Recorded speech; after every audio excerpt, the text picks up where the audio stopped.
Hello, we're reading from Disciple by Walter Mosley. Let's see where we left off. This is some of his science fiction, which I enjoy.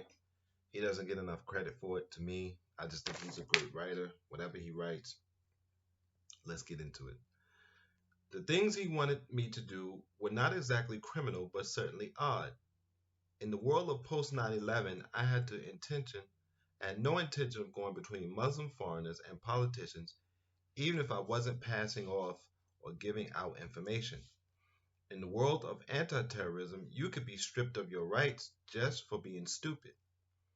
There was no way I planned to do what Brian asked me, but I wanted to hear him out. I wanted to discover how he knew about the meteorite. I had never been privy to something before they even knew about it on TV. After the business at hand, Brian asked me about my 97 aborted letters to Nancy Yee.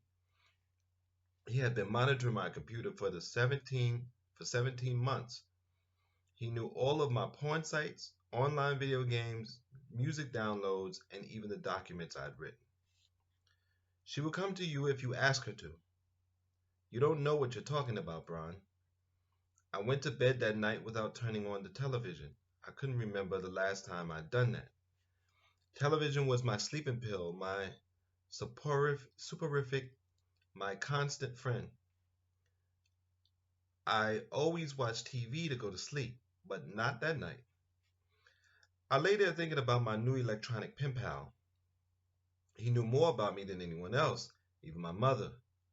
I woke up early, about 7 or so. I was unemployed, so there was none of the usual rush. I made coffee, sat down at my little dining table, and started reading a novel called Nightman. I'd had the book for months. Nancy Yee had given it to me at the retreat on the Cape.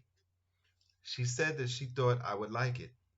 I wanted to start reading again, but between my TV shows, porn anime, my job, and music from any time before 1985, I especially like 60s British pop, I didn't have much time to read. That day, however, I had no previous engagement, so I opened the book to page 1. Nancy was right. I liked the story very much. It was about a lonely man who shunned the daylight. He worked and played only in the night, the time hours um, of New York. He lived in a room 3 stories below ground so that no one knew where he was and daylight could never reach him. At one point, I came across the word susurration. I didn't know what it meant, so I considered going up to my loft nook to look it up in the online dictionary, but I decided not to because I knew that Bron would be waiting for me and Bron was beginning to make me feel uncomfortable. He wouldn't explain how he knew about the meteorite or my given name or how he could communicate with my computer even when I wasn't online. He kept fobbing me off, saying that we should work together first to see how we might disseminate information in our world-altering adventures. I was sure that he was fooling me somehow. It was probably some stupid prankster, maybe one of Dora's boyfriends, sitting at home and jacking into my system to make a dupe out of me. I got so angry that I couldn't read anymore.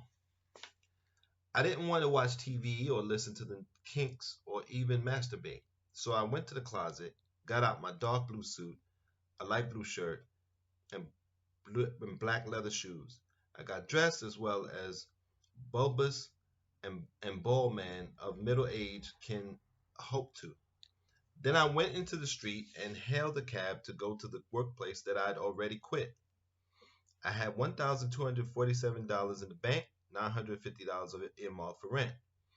I felt the growing pressure in the back of my mind about rent and food and bills. When Bron said that my job will still be there, I dismissed the thought, predicted the meteorite was a trick or a fluke, but he was right no matter what I suspected, and so I decided to give him a real test. I'd see if he actually managed to get my job back. They probably laugh at me down at Shiloh, but if they wondered why I was there, I'd tell them that I'd come to get my windbreaker before taking an extended trip to Europe to get my head straight.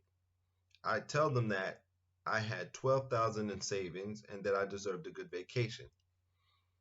I was mildly surprised when the key card still opened the pin door. It was a company policy to remove from the security database anyone who retired, quit, or got fired from Shiloh. After all, who wants a disgruntled ex-employee with the key to the front door? When I came into the pen, Dora was looking up from her terminal. When she saw me, she turned away quickly. Miguel passed by. He looked both ways to make sure that he wasn't being watched, then winked at me. So, here you have it. There's a mysterious force out there. You heard, if you look at one of the previous videos, how Hogarth cursed out his boss, pretty much quit, and was fired at the same time, I guess. Well, once you curse out your boss, you know you're done, so it don't really matter. And now he's back, and we're gonna find out how as when we continue in the next video. So be there. Take care of yourself, take care of your mind, take care of your body, and be safe out there. And I also want to say thank you for your support. And take care.